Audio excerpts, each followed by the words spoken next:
Good evening, and welcome to Restored Lore, your home for old, odd, and obscure stories. Tonight we have the strange story of Ferdinando Eboli by Mary Shelley. This story was first published in the Keepsake literary journal in 1829.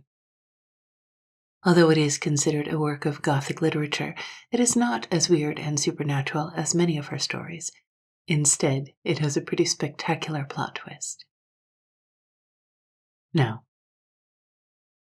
let's open our imaginations and begin.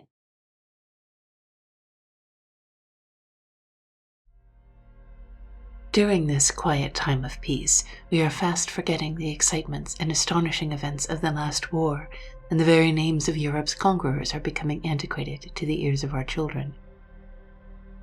Those were more romantic days than these, for the revulsions occasioned by revolution or invasion were full of romance, and travelers in those countries in which these scenes had place hear strange and wonderful stories whose truth so much resembles fiction that, while interested in the narration, we never give implicit credence to the narrator. Of this kind is a tale I heard at Naples. The fortunes of war perhaps did not influence its actors, yet it appears improbable that any circumstances so out of the usual routine could have had place under the garish daylight that peace sheds upon the world.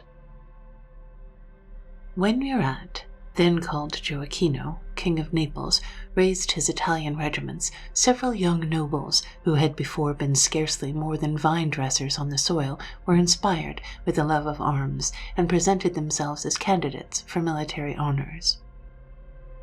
Among these was the young Count Eboli. The father of this youthful noble had followed Ferdinand to Sicily, but his estates lay principally near Salerno, and he was naturally desirous of preserving them. While the hopes that the French government held out of glory and prosperity to his country made him often regret that he had followed his legitimate but imbecile king to exile. When he died, therefore, he recommended his son to return to Naples, to present himself to his old and tried friend, the Marchese Spina, who held a high office in Murat's government, and through his means to reconcile himself to the new king. All this was easily achieved.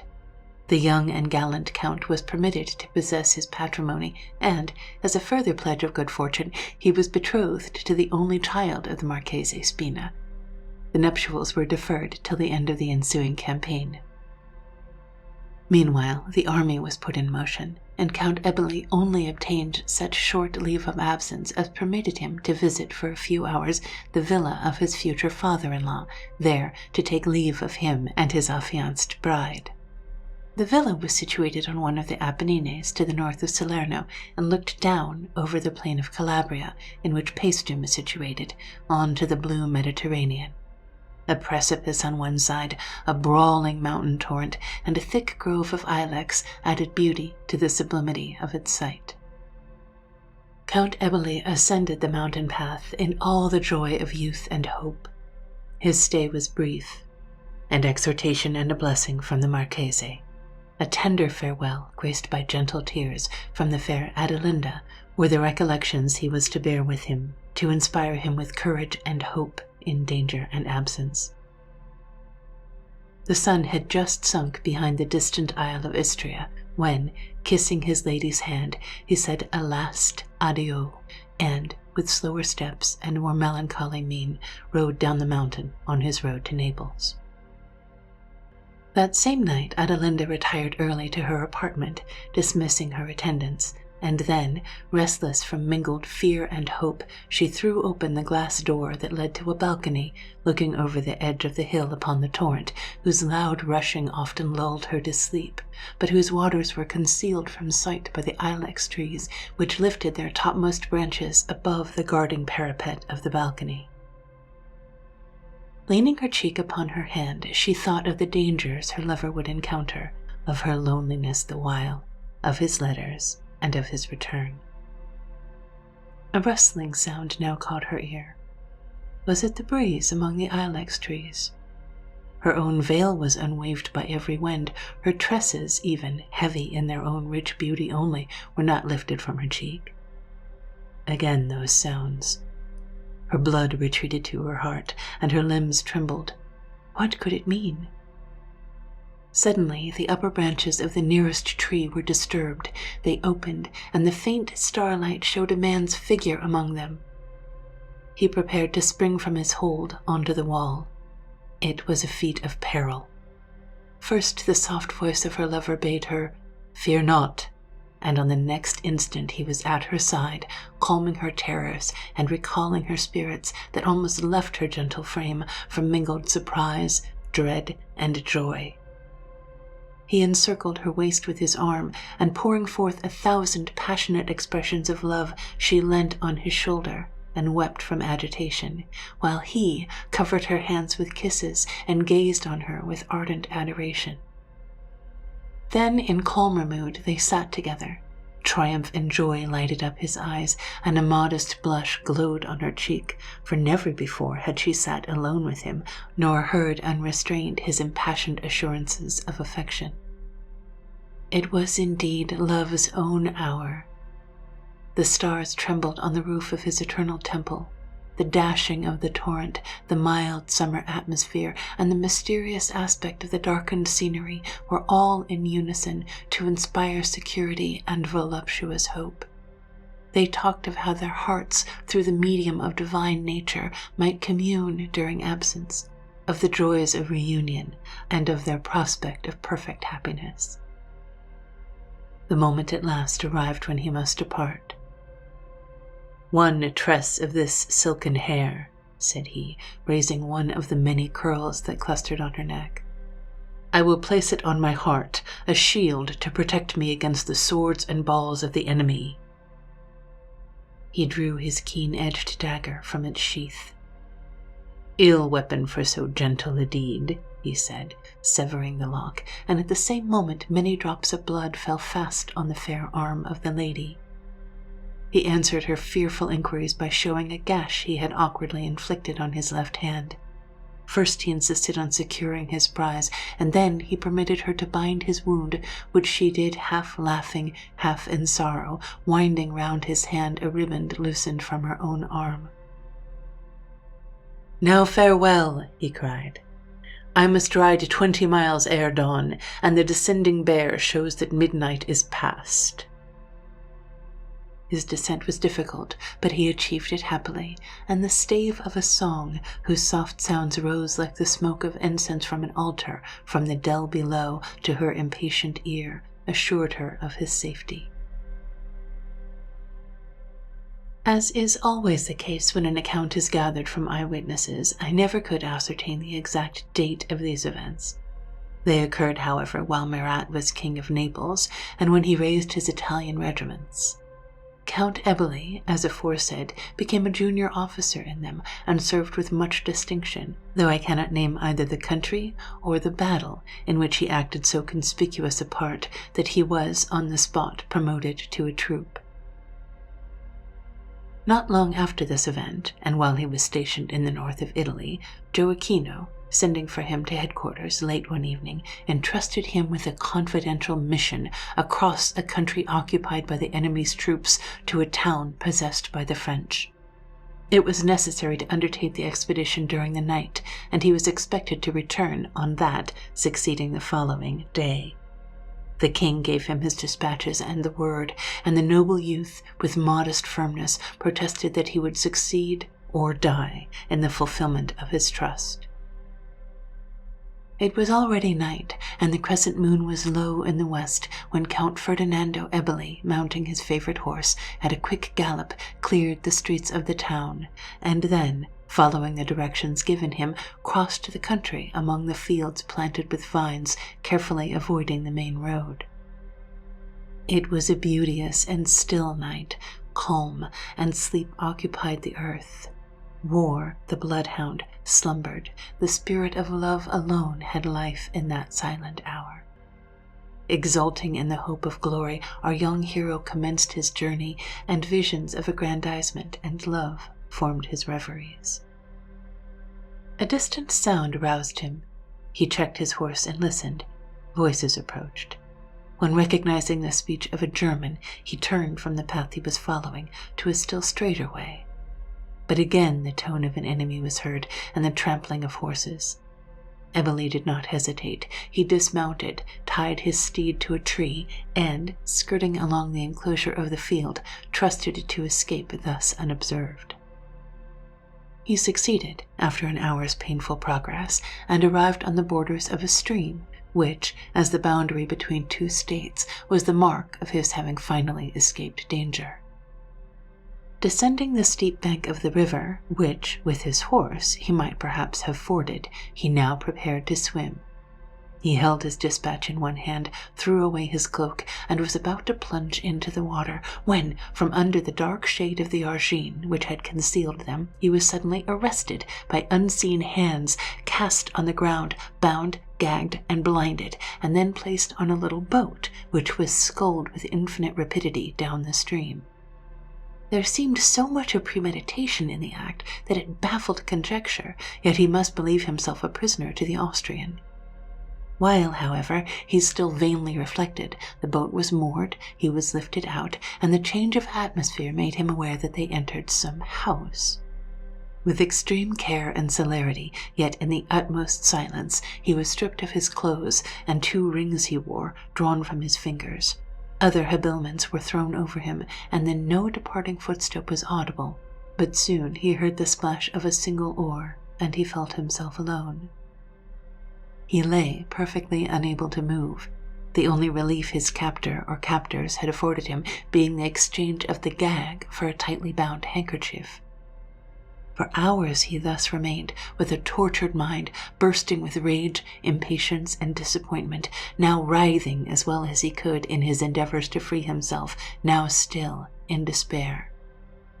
His dispatches were taken away, and the period was swiftly passing when he could, by his presence, have remedied in some degree this evil. The morning dawned, and though the full glare of the sun could not visit his eyes, he felt it play upon his limbs.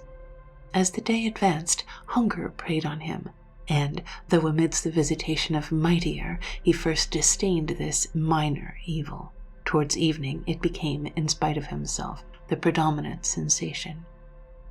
Night approached, and the fear that he should remain, and even starve, in this unvisited solitude had more than once thrilled through his frame, when feminine voices and a child's gay laugh met his ear. He heard persons enter the apartment, and he was asked in his native language, while the ligature was taken from his mouth, the cause of his present situation. He attributed it to banditti. His bonds were quickly cut, and his banded eyes restored to sight. It was long before he recovered himself. Water brought from the stream, however, was some refreshment, and by degrees he resumed the use of his senses, and saw that he was in a dilapidated shepherd's cot, with no one near him save the peasant girl and a child who had liberated him. They rubbed his ankles and wrists, and the little fellow offered him some bread and eggs, after which refreshment and an hour's repose, Ferdinando felt himself sufficiently restored to revolve his adventure in his mind and to determine the conduct he was to pursue. He looked at the dress which had been given him in exchange for that which he had worn. It was of the plainest and meanest description. Still, no time was to be lost, and he felt assured that the only step he could take was to return with all speed to the headquarters of the Neapolitan army and inform the king of his disasters and his loss. It were long to follow his backward steps, and to tell all of indignation and disappointment that swelled his heart. He walked painfully but resolutely all night, and by 3 a.m. entered the town where Gioacchino then was. He was challenged by the sentinels. He gave the word confided to him by Murat, and was instantly made prisoner by the soldiers. He declared to them his name and rank, and the necessity he was under of immediately seeing the king. He was taken to the guard-house, and the officer on duty there listened with contempt to his representations, telling him that Count Ferdinando Eboli had returned 3 hours before, ordering him to be confined for further examination as a spy. Eboli loudly insisted that some impostor had taken his name, and while he related the story of his capture, another officer came in who recognized his person. Other individuals acquainted with him joined the party, and as the impostor had been seen by none but the officer of the night, his tale gained ground. A young Frenchman of superior rank, who had orders to attend the king early in the morning, carried a report of what was going forward to Murat himself. The tale was so strange that the king sent for the young count, and then, in spite of having seen and believed in his counterfeit a few hours before, and having received from him an account of his mission, which had been faithfully executed, the appearance of the youth staggered him, and he commanded the presence of him who, as Count Eboli, had appeared before him a few hours previously. As Ferdinand stood beside the king, his eye glanced at a large and splendid mirror. His matted hair, his bloodshot eyes, his haggard looks, and torn and mean dress derogated from the nobility of his appearance. And still less did he appear like the magnificent Count Eboli when, to his utter confusion and astonishment, his counterfeit stood beside him. He was perfect in all the outward signs that denoted high birth, and so like him whom he represented that it would have been impossible to discern one from the other apart. The same chestnut hair clustered on his brow, the sweet and animated hazel eyes were the same, the one voice was the echo of the other. The composure and dignity of the pretender gained the suffrages of those around. When he was told of the strange appearance of another Count Eboli, he laughed in a frank, good-humored manner, and, turning to Ferdinand, said, "You honor me much in selecting me for your personation. But there are 2 or 3 things I like about myself so well that you must excuse my unwillingness to exchange myself for you." Ferdinand would have answered, but the false count, with greater haughtiness, turning to the king, said, "Will your majesty decide between us? I cannot bandy words with a fellow of this sort." Irritated by scorn, Ferdinand demanded leave to challenge the pretender, who said that, if the king and his brother officers did not think that he should degrade himself and disgrace the army by going out with a common vagabond, he was willing to chastise him, even at the peril of his own life. But the king, after a few more questions, feeling assured that the unhappy noble was an impostor, in severe and menacing terms reprehended him for his insolence, telling him that he owed it to his mercy alone that he was not executed as a spy, ordering him instantly to be conducted without the walls of the town, with threats of weighty punishment if he ever dared to subject his impostures to further trial.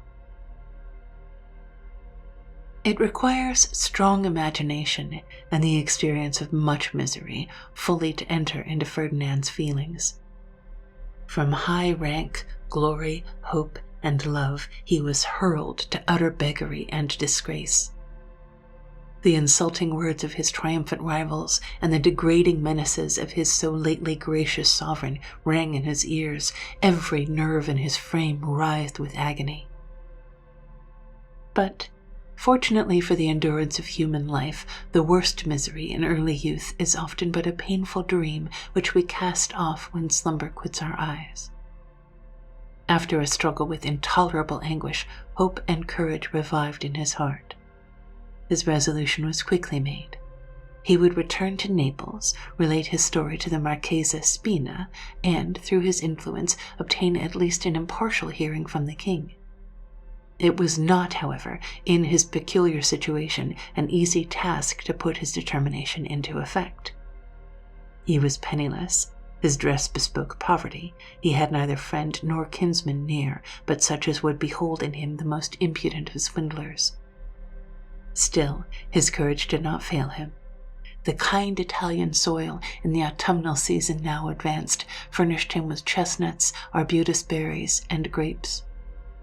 He took the most direct road over the hills, avoiding towns and indeed every habitation, traveling principally in the night when, except in cities, the officers of government had retired from their stations.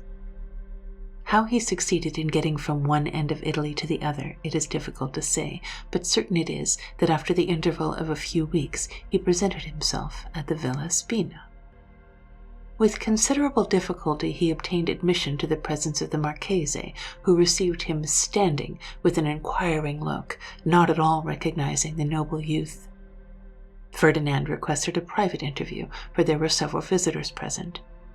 His voice startled the Marchese, who complied, taking him into another apartment. Here Ferdinand disclosed himself, and, with rapid and agitated utterance, was relating the history of his misfortunes when the tramp of horses was heard, the great bell rang, and a domestic announced, "Count Ferdinando Eboli." "It is himself!" cried the youth, turning pale. The words were strange, and they appeared still more so when the person announced entered, the perfect semblance of the young noble whose name he had assumed as he had appeared when last, at his departure, he trod the pavement of the hall. He inclined his head gracefully to the Baron, turning with a glance of some surprise, but more disdain, toward Ferdinand, exclaiming, "Thou here?"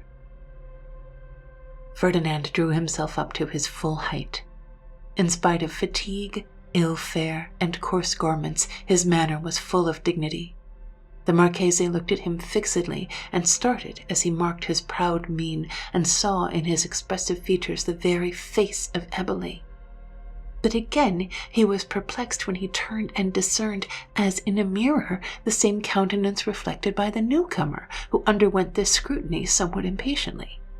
In brief and scornful words, he told the Marchese that this was a second attempt on the intruder to impose himself as Count Eboli, that the trick had failed before and would again, adding, laughing, that it was hard to be brought to prove himself to be himself against the assertion of a Briccone whose likeness to him and matchless impudence were his whole stock in trade. "Why, my good fellow," continued he, sneeringly, "you put me out of conceit with myself to think that one, apparently so like me, should get on no better in the world." The blood mounted into Ferdinand's cheeks on his enemy's bitter taunts. With difficulty he restrained himself from closing with his foe, while the words, "Traitorous impostor!" burst from his lips. The Baron commanded the fierce youth to be silent, and, moved by a look that he remembered to be Ferdinand's, he said gently, "By your respect for me, I adjure you to be patient. Fear not, but that I will deal impartially." Then, turning to the pretended Eboli, he added that he could not doubt but that he was the true Count, and asked excuse for his previous indecision. At first the latter appeared angry, but at length he burst into a laugh, and then, apologizing for his ill-breeding, continued laughing heartily at the perplexity of the Marchese. It is certain his gaiety gained more credit with his auditor than the indignant glances of poor Ferdinand. The false Count then said that, after the king's menaces, he had entertained no expectation that the farce was to be played over again. He had obtained leave of absence, of which he profited to visit his future father-in-law after having spent a few days in his own palazzo at Naples. Until now, Ferdinand had listened silently with a feeling of curiosity, anxious to learn all he could of the actions and motives of his rival. But at these last words he could no longer contain himself. "What?" cried he. "Hast thou usurped my place in my own father's house, and dared assume my power in my ancestral halls?" A gush of tears overpowered the youth. He hid his face in his hands. Fierceness and pride lit up the countenance of the pretender. "By the eternal God and the sacred cross, I swear," he exclaimed, "that palace is my father's palace, those halls the halls of my ancestors." Ferdinand looked up with surprise. "And the earth opens not," he said, "to swallow the perjured man." He then, at the call of the Marchese, related his adventures, while scorn mantled on the features of his rival.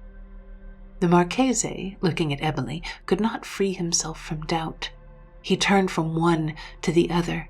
In spite of the wild and disordered appearance of poor Ferdinand, there was something in him that forbade his friend to condemn him as the impostor.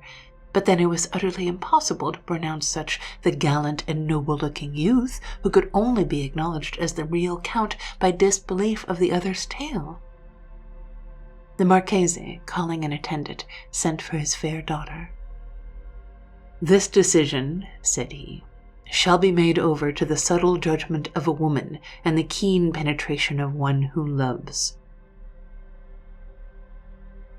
Both the youths now smiled, the same smile, the same expression, that of anticipated triumph. The Baron was more perplexed than ever. Adelinda had heard of the arrival of Count Eboli and entered, resplendent in youth and happiness. She turned quickly towards him who resembled most the person she expected to see when a well-known voice pronounced her name, and she gazed aghast on the double appearance of her lover. Her father, taking her hand, briefly explained the mystery and bade her assure herself which was her affianced husband. "Signorina," said Ferdinand, "disdain me not because I appear before you thus in disgrace and misery. Your love, your goodness will restore me to prosperity and happiness." "I know not by what means," said the wondering girl, "but surely you are Count Eboli." "Adelinda," said the rival youth, "waste not your words on a villain. Lovely and deceived one, I trust, trembling I say it, that I can with one word assure you that I am Eboli." "Adelinda," said Ferdinand, "I placed the nuptial ring on your finger. Before God, your vows were given to me." The false count approached the lady and, bending one knee, took from his heart a locket enclosing hair tied with a green riband which she recognized to have worn, and pointed to a slight scar on his left hand. Adelinda blushed deeply and, turning to her father, said, motioning towards the kneeling youth, "He is Ferdinand." All protestations now from the unhappy Eboli were vain. The Marchese would have cast him into a dungeon, but, at the earnest request of his rival, he was not detained, but thrust ignominiously from the villa. The rage of a wild beast newly chained was less than the tempest of indignation that now filled the heart of Ferdinand. Physical suffering from fatigue and fasting was added to his internal anguish. For some hours madness, if that were madness which never forgets its ill, possessed him.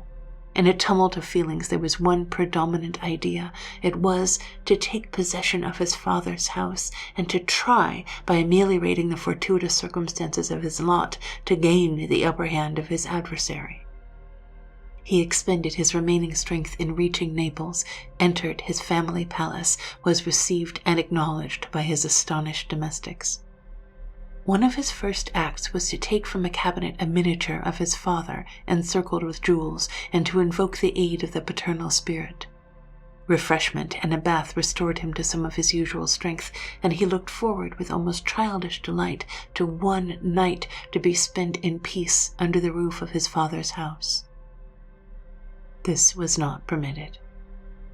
Ere midnight the great bell sounded. His rival entered as master with the Marchese Spina. The result may be divined. The Marchese appeared more indignant than the false Eboli. He insisted that the unfortunate youth should be imprisoned.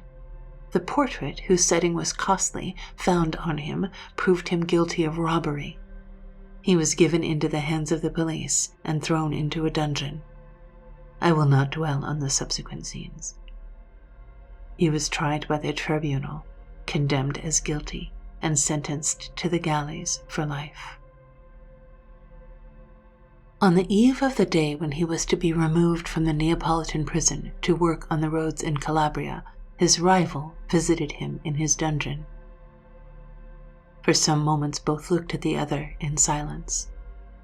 The impostor gazed on the prisoner with mingled pride and compassion. There was evidently a struggle in his heart.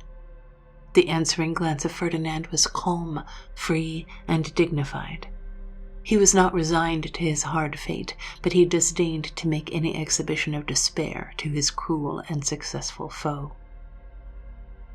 A spasm of pain seemed to wrench the bosom of the false one, and he turned aside, striving to recover the hardness of heart which had hitherto supported him in the prosecution of his guilty enterprise. Ferdinand spoke first. What would the triumphant criminal with his innocent victim? His visitant replied haughtily, Do not address such epithets to me, or I leave you to your fate. I am that which I say I am." "To me this boast," cried Ferdinand scornfully. "But perhaps these walls have ears." "Heaven, at least, is not deaf," said the deceiver, "favoring heaven, which knows and admits my claim. But a truce to this idle discussion. Compassion, a distaste to see one so very like myself in such ill condition, a foolish whim perhaps, on which you may congratulate yourself, has led me hither. The bolts of your dungeon are drawn. Here is a purse of gold. Fulfill one easy condition, and you are free." "And that condition?" "Sign this paper." He gave to Ferdinand a writing containing a confession of his imputed crimes. The hand of the guilty youth trembled as he gave it. There was confusion in his mien, and a restless, uneasy rolling of his eye. Ferdinand wished, in one mighty word, potent as lightning, loud as thunder, to convey his burning disdain of this proposal, but expression is weak, and calm is more full of power than storm. Without a word, he tore the paper in 2 pieces and threw them at the feet of his enemy. With a sudden change of manner, his visitant conjured him, in voluble and impetuous terms, to comply. Ferdinand answered only by requesting to be left alone. Now and then a half-word broke uncontrollably from his lips, but he curbed himself. Yet he could not hide his agitation when, as an argument to make him yield, the false count assured him that he was already married to Adelinda. Bitter agony thrilled poor Ferdinand's frame, but he preserved a calm mien and an unaltered resolution. Having exhausted every menace and every persuasion, his rival left him, the purpose for which he came unaccomplished. On the morrow, with many others, the refuse of mankind, Count Ferdinando Eboli was led in chains to the unwholesome plains of Calabria to work there at the roads. I must hurry over some of the subsequent events, for a detailed account of them would fill volumes. The assertion of the usurper of Ferdinand's right that he was already married to Adelinda was, like all else he said, false. The day was, however, fixed for their union, when the illness and the subsequent death of the Marchese Spina delayed its celebration. Adelinda retired, during the first months of mourning, to a castle belonging to her father, not far from Arpino, a town of the Kingdom of Naples, in the midst of the Apennines, about 50 miles from the capital. Before she went, the deceiver tried to persuade her to consent to a private marriage. He was probably afraid that, in the long interval that was about to ensue before he could secure her, she would discover his imposture. Besides, a rumor had gone abroad that one of the fellow prisoners of Ferdinand, a noted bandit, had escaped, and that the young count was his companion in flight. Adelinda, however, refused to comply with her lover's entreaties, and retired to her seclusion with an old aunt who was blind and deaf, but an excellent duenna. The false Eboli seldom visited his mistress, but he was a master in his art, and subsequent events showed that he must have spent all his time disguised in the vicinity of the castle. He contrived by various means, unsuspected at the moment, to have all Adelinda's servants changed for creatures of his own, so that, without her being aware of the restraint, she was, in fact, a prisoner in her own house. It is impossible to say what first awakened her suspicions concerning the deception put upon her. She was an Italian, with all the habitual quiescence and lassitude of her countrywomen in the ordinary routine of life, and with all their energy and passion when roused. The moment the doubt darted into her mind, she resolved to be assured. A few questions relative to scenes that had passed between poor Ferdinand and herself sufficed for this. They were asked so suddenly and pointedly that the pretender was thrown off his guard. He looked confused and stammered in his replies. Their eyes met. He felt that he was detected, and she saw that he perceived her now confirmed suspicions. A look such as is peculiar to an impostor, a glance that deformed his beauty and filled his usually noble countenance with the hideous lines of cunning and cruel triumph, completed her faith in her own discernment. How, she thought, could I have mistaken this man for my own gentle Eboli? Again their eyes met. The peculiar expression of his terrified her, and she hastily quitted the apartment. Her resolution was quickly formed. It was of no use to attempt to explain her situation to her old aunt. She determined to depart immediately for Naples and throw herself at the feet of Gioacchino, and to relate and obtain credit for her strange history. But the time was already lost when she could have executed this design.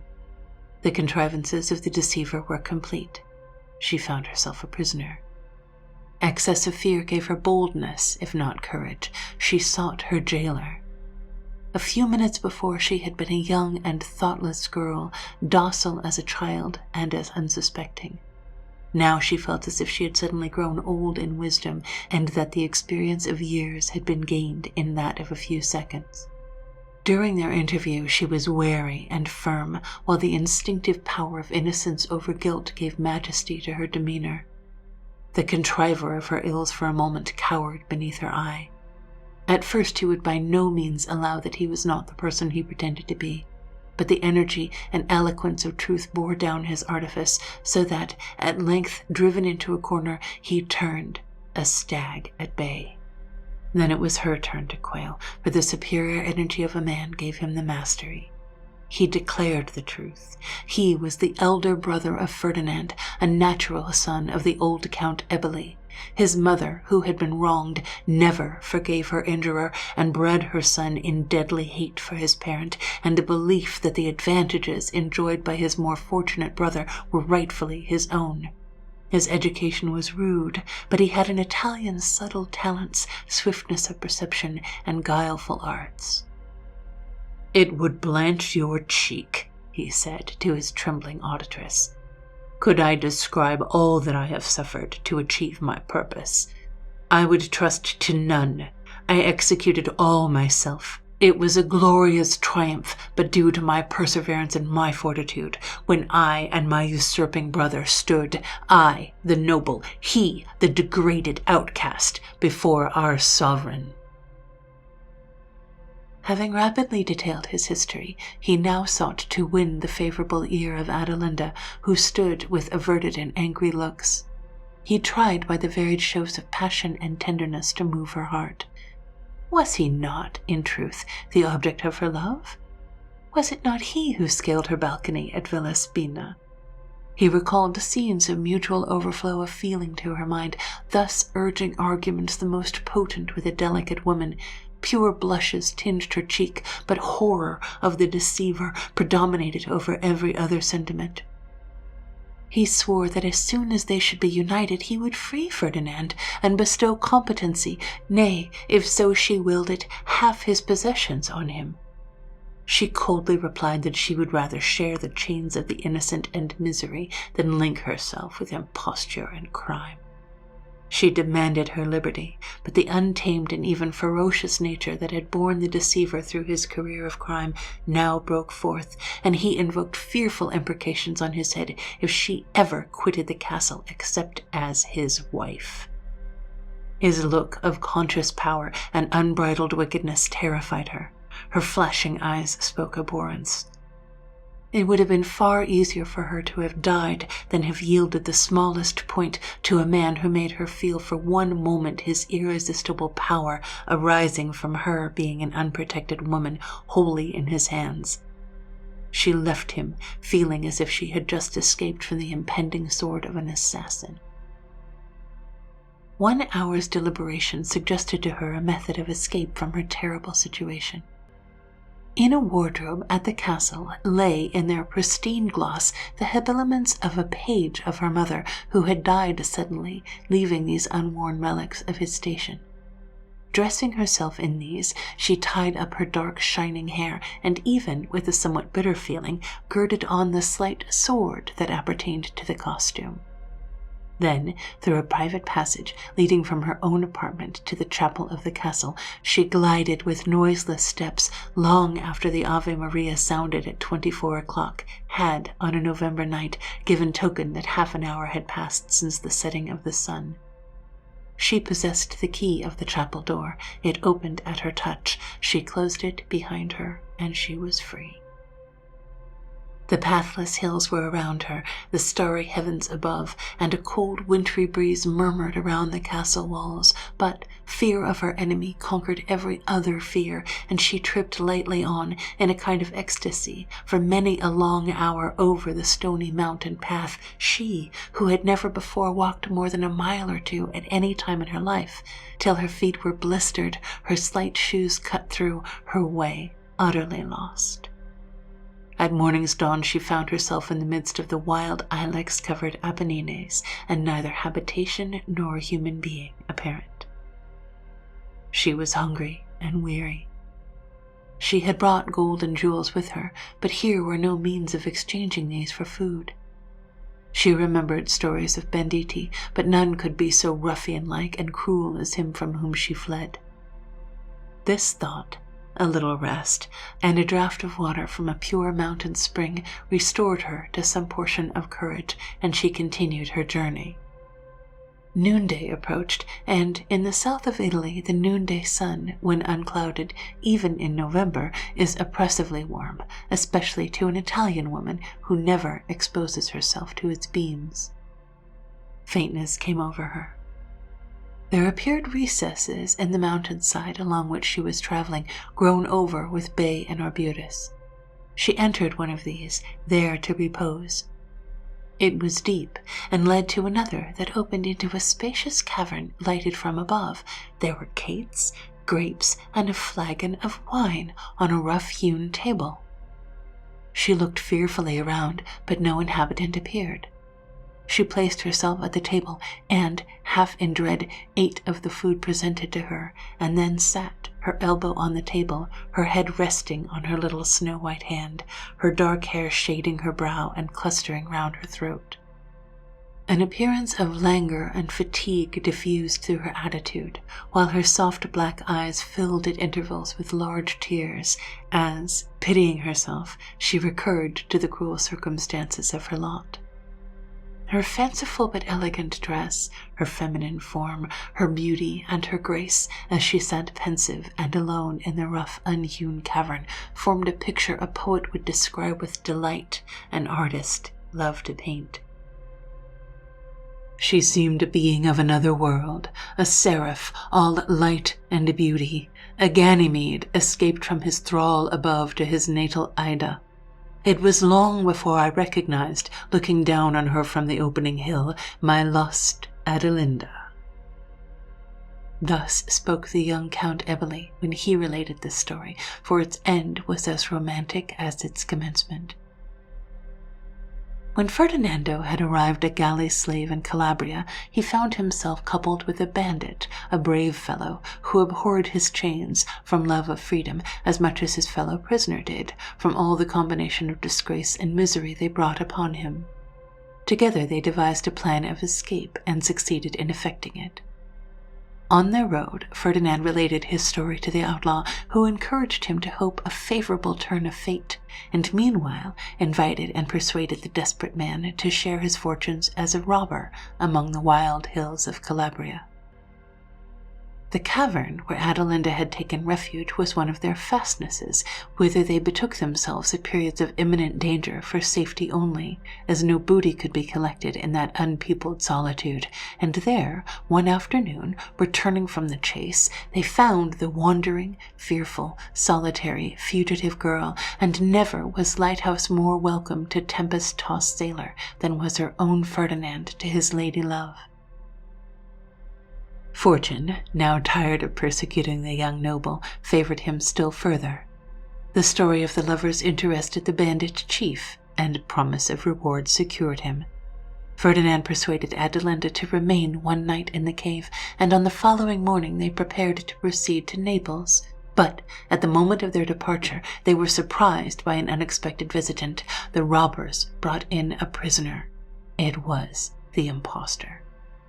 Missing on the morrow her who was the pledge of his safety and success, but assured that she could not have wandered far, he dispatched emissaries in all directions to seize her, and, himself joining in the pursuit, followed the road she had taken, and was captured by these lawless men who expected rich ransom from one whose appearance denoted rank and wealth.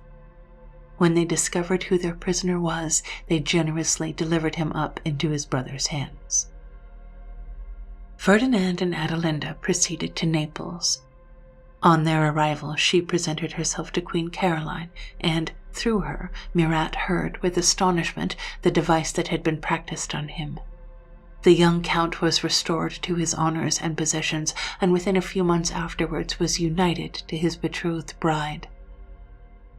The compassionate nature of the Count and Countess led them to interest themselves warmly in the fate of Ludovico, whose subsequent career was more honorable but less fortunate. At the intercession of his relative, Gioacchino permitted him to enter the army, where he distinguished himself and obtained promotion. The brothers were at Moscow together and mutually assisted each other during the horrors of the retreat. At one time overcome by drowsiness, the mortal symptom resulting from excessive cold, Ferdinand lingered behind his comrades, but Ludovico, refusing to leave him, dragged him on in spite of himself, till, entering a village, food and fire restored him, and his life was saved.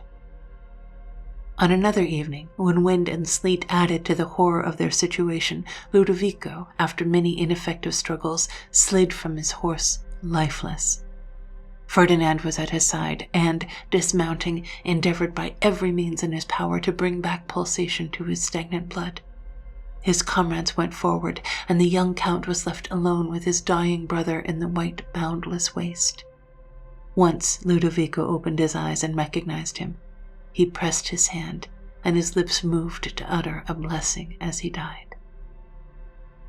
At that moment, the welcome sounds of the enemy's approach roused Ferdinand from the despair into which his dreadful situation plunged him. He was taken prisoner, and his life was thus saved. When Napoleon went to Elba, he, with many others of his countrymen, was liberated and returned to Naples.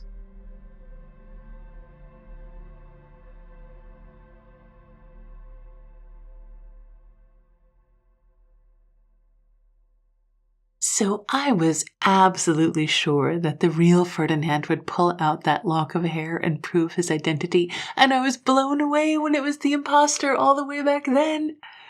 And it's absolutely incredible that the two of them are so identical despite having different mothers, that he fools everyone even in the most intimate of moments. So identical, in fact, that it stretches plausibility, but we'll get to that in a second. This story has a bit of like the Count of Monte Cristo, right, with this over-the-top revenge theme, and the bit where Adelinda dresses up as a page and escapes through the forest feels a little bit Shakespearean to me. The story also has an unexpectedly nice ending where everybody is reconciled and getting along and the brother dies with blessing, But of course the story is about identity and the doppelganger, and how you prove that you are yourself. It's a theme that Mary Shelley actually explored a lot. You may remember it from Transformation, a story we read on this channel last year. So, in early mythology and folklore, there's a common motif of seeing a ghostly double, an apparition of a friend or a family member who is physically absent. It's usually an omen of evil or bad luck for the person whose apparition appears. The doppelganger was a very common motif in Gothic literature. Byron and Shelley and E.T. Hoffmann and others all wrote about the doppelganger or the twin stranger. In fact, there's a whole subset literary theme called the Gothic double.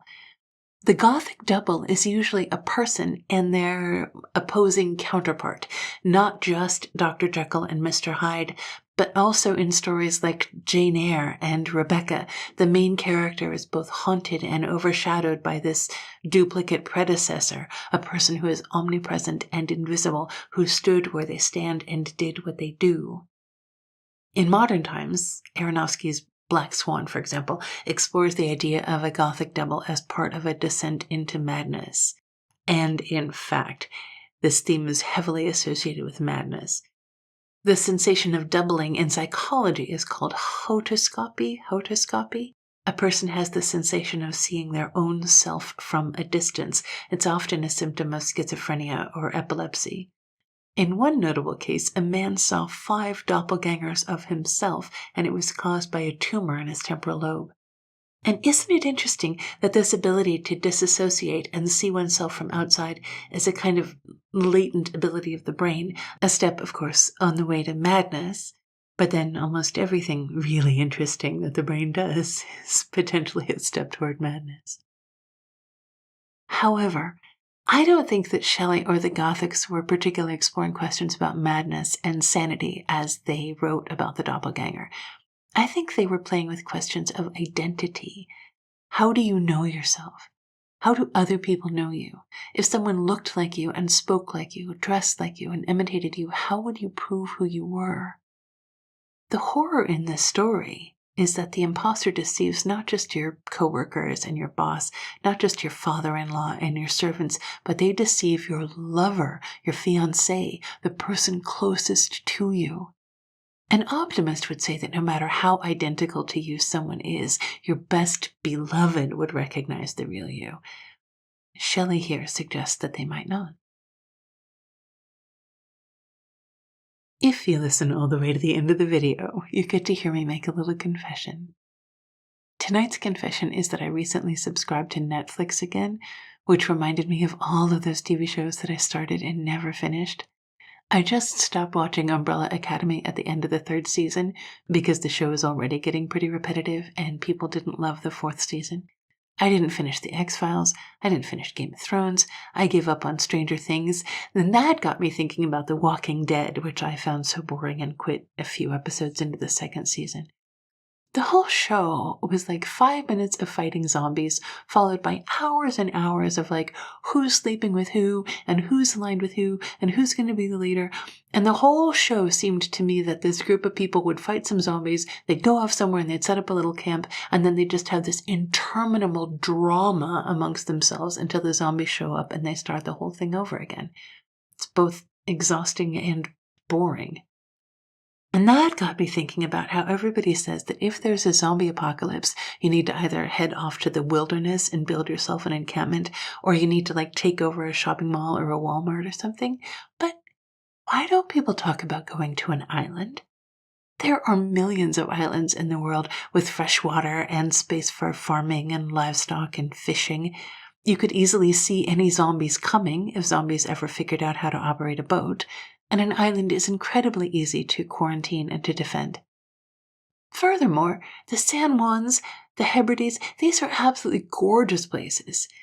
I recently visited the Frisian Islands in the Netherlands for the first time, and they are wonderful. A person and their ragtag crew of survivors could have a really nice existence on an island, as people have been doing since prehistory. And you could send the people you don't like to a different island. So for me personally, instead of trying to secure a cave or a castle, the plan would be to get to an island. And actually, that might be a weird line of reasoning from Netflix and Umbrella Academy to zombies and islands, but I think we can all agree that it's an overlooked strategy for the zombie apocalypse. If you like thinking about Gothic doubles and the zombie apocalypse, you've come to the right place. Subscribe to this channel for weird old stories and choose notifications so you don't miss anything. Please also drop a like on this video or comment below with your zombie apocalypse strategy. Finally, if you want to support me even further, consider using the link in the description to buy me a coffee. Thank you so much for the support, and I will see you in a few days.